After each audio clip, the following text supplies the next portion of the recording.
Hi சொந்தங்களா, good morning. எல்லோரும் tiffin சாப்பிட்டீங்களா? இன்றைக்கி ஆம்லேட்டு இந்த பார்த்தீங்களா, ஆம்லேட் போட்டுருங்க. குப்பூஸு என்னுடைய ஃபேவரெட்டு.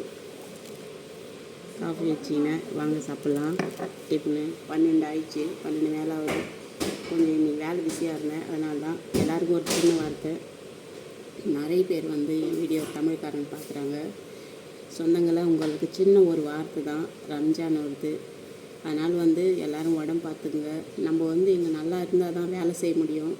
நம்ம வீட்டில் இருக்கிறவங்க 100க்கு 80%, உண்மையிலே சொல்கிறேன், 100க்கு 80% பேர் நீ எப்படி இருக்கிற, சாப்பிட்டியா, உனக்கு கால் வலிக்குதா, கை வலிக்குதா, உடம்பு வலிக்குதா, நீ உயிரோடு இருக்கிறியா இல்லை செத்து போனியா, யாரும் கேட்க மாட்டாங்க. நம்மக்கிட்ட காசு இருக்கும்போது நம்மளுக்கு பெரிய ஃபேமிலி. நம்மக்கிட்ட காசு இல்லாதப்போ அங்கேருந்து நம்மளுக்கு ஃபோன் வந்துச்சுன்னா நம்மளை கஷ்டப்படுத்துகிற மாதிரி பேச்சு தான் வரும். யாரும் கஷ்டப்படாதீங்க. ஏன்னா உங்கள் எல்லாருலேயும் நான் கூட ஒருத்தி தான். நான் கூட அந்த கஷ்டத்தை ஃபேஸ் பண்ணுறேன். நிறைய விஷயங்கள் இந்தியாவில் இருக்கும்போது எனக்கு தெரியல. வெளிநாட்டுக்கு வந்த பிறகு தான் யார் எப்படின்னு சொல்லி தெரிஞ்சுக்கினேன். என்ன நான் திருத்திக்கிறதுக்கு கொஞ்சம் கொஞ்சமாக ட்ரை பண்ணிகிட்டு இருக்கிறேன். எனக்கு நான் அடுத்தவங்கக்கிட்ட பேசும்போது அவங்க நல்லா இருக்கணும்னு அவங்களுக்காக தான் யோசிப்பேன். எனக்காக நான் யோசிக்க மாட்டேன். கடவுள் எனக்கு ஆரோக்கியம் கொடுத்தாருன்னா, கை கால் நல்லா இருந்தால் நான் கஷ்டப்பட்டு இங்கே இருந்தாலும் இந்தியாவில் இருந்தாலும் கஷ்டப்பட்டு சாப்பிடுவேன். அது பிரச்சனை இல்லை. ஆனால் அடுத்தவங்க ஒரு வார்த்தை நம்மளை பேசும்போது அது மனசு ரொம்ப வலிக்கும். ஏன்னா அது நம்ம ஃபேமிலியாக இருக்கட்டும், ஃப்ரெண்டாக இருக்கட்டும், பார்த்து எல்லாருமே சுதாரணமாக நடந்துக்குங்க. நீங்கள் 10 ரூபா சம்பாரித்தா அதில் ஒரு 3 ரூபா உங்களுக்கானது அது இல்லைன்னு சொல்லி அது ஒரு வாரமாக வைங்க. ஏன்னா நம்ம கவர்மெண்ட் ஜாப் பண்ணுறதா இருந்தால் நம்ம வேலையிலேருந்து நின்றுட்டு பிறகு நம்மளுக்கு பின்ஷன் வரும். ஆனால் இந்த வேலை அப்படி கிடையாது. நீ நல்லா இருந்தால் இங்கே வேலை செய்தால் தான் குதிரை மாதிரி ஓடணும் காலையிலேருந்து ராத்திரி வரையும். நீ எப்படி இருக்கிற, உனக்கு உடம்பு வலிக்குதா இல்லை கால் வலிக்குதா, உடம்பு சரியில்லை, ஒரு வேளை ஹாஸ்பிட்டலுக்கே உனக்கு ரொம்ப முடியாமல் இருந்தால் கூட ஹாஸ்பிட்டலுக்கு போயிட்டு அங்கே ட்ரீட்மெண்ட் எடுத்துகிட்டு உடனே வேலை செய்யணும். நீ படுத்துக்கோன்னு சொல்லி யாரும் எந்த வீட்லேயும் சொல்ல மாட்டாங்க. 100க்கு 90% அது மாதிரி சொல்ல மாட்டாங்க. ஒரு 10% தான் இங்கே இருக்கிறவங்க அவங்க வீட்டில் ஆள் மாதிரி பார்த்துப்பாங்க. நான் அவங்க எல்லாருலேயும் நானும் ஒருத்தி அதெல்லாம் ஃபேஸ் பண்ணுறேன். மூஞ்சில் சிரிப்பும் மனசுக்குள்ள வலியும் வேதனையும் நிறைய பேர் என்ன மாதிரி நீங்கள் எல்லோரும் ஃபேஸ் பண்ணுறீங்க. அதனால் எல்லோரும் பார்த்து பத்திரமா வேலை செய்வீங்க. மேலெல்லாம் ஏறி நிச்சனை மேலே ஏறி வேலை செய்யும்போது பாருங்கள், கால் ஸ்லிப் ஆகிடும். எனக்கு தெரிஞ்ச ஒரு அம்மாவுக்கு அது மாதிரி கால் உடஞ்சிச்சு. பாவம் இப்போ இந்தியாவுக்கு போயிட்டாங்க. ஒரு வாரம் இங்கே பெட்டில் இருந்தாங்க. கால் சுத்தமாகவே இந்த எலும்பு முட்டிக்கிட்ட சைடில் வந்துச்சு. அதனால் ஒன்றும் செய்ய முடியாது, அவங்க லைஃபே போச்சு. அதனால் வேலை செய்யும்போது, பாத்ரூம் கழுவும்போது, வீடியோலாம் க்ளீன் பண்ணும்போது, முக்கியமாக அல்சரு அலர்ஜி இருக்கிறவங்களுக்கு இந்த கைக்கு 2 க்ளவுஸ் போட்டுக்கின்னு கோர்லெஸ் போட்டு கழுவும்போது இந்த விரலெல்லாம் நீங்கள் இப்படி க்ளீன் பண்ணும்போது அது என்ன ஆகும்னா இந்த நகத்துலலாம் உள்ளே போயிடும். அதனால் பார்த்து பொறுமையாக பண்ணுங்கள். உங்கள் உடம்ப நீங்கள் தான் காப்பாற்றிக்கணும்.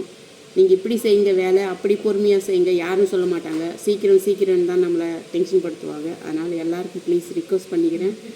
ஏன்னா உங்கள் எல்லாருலேயும் நானும் ஒருத்தி எல்லா கஷ்டத்தையும் ஃபேஸ் பண்ணுறேன். அதனால் நான் உங்களுக்கு ரிக்வஸ்ட் பண்ணிக்கிறேன், பார்த்து சுதாரணமாக வேலை செய்துங்க.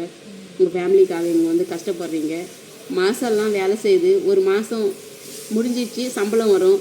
நான் 50 எனக்கு கண்ணில் தண்ணி போய் சிரிப்பு தான் வருது. மாதம்லாம் அவங்கக்கிட்ட திட்டு வாங்கி அடி வாங்கி அவங்கக்கிட்ட காரி முடிஞ்சிட்டு நாயே பேய குதிரைன்னு சொல்லி எல்லாம் அவங்கக்கிட்ட திட்டு வாங்கிட்டு எனக்கு கோவம் போய் சிரிப்பு வருது.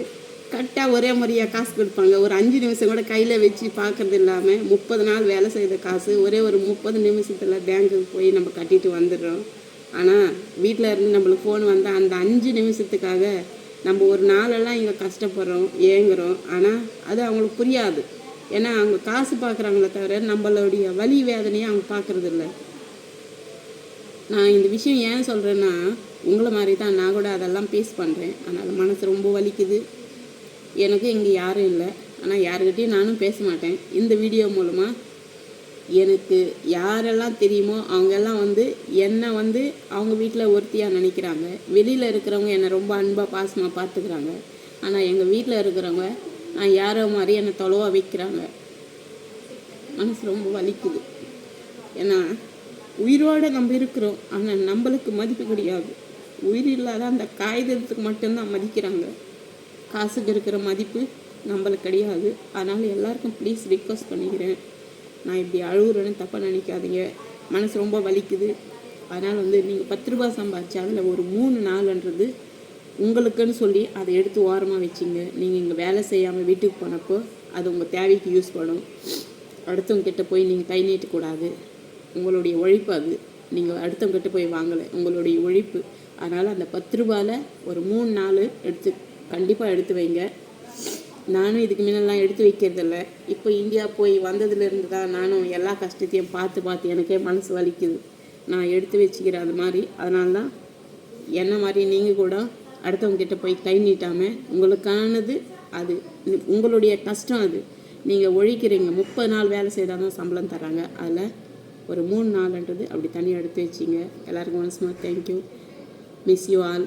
பத்திரமா வேலை செய்துங்க, டயத்துக்கு சாப்பிடுங்க, உங்கள் உடம்பு பார்த்துங்க. ஓகேவா? பாய். நெக்ஸ்ட் வீடியோவில் பார்க்கலாம். என் காஃபி சில்லுன்னு ஆகிடுது, நான் குடிக்கணும். ஓகேவா? பாய்.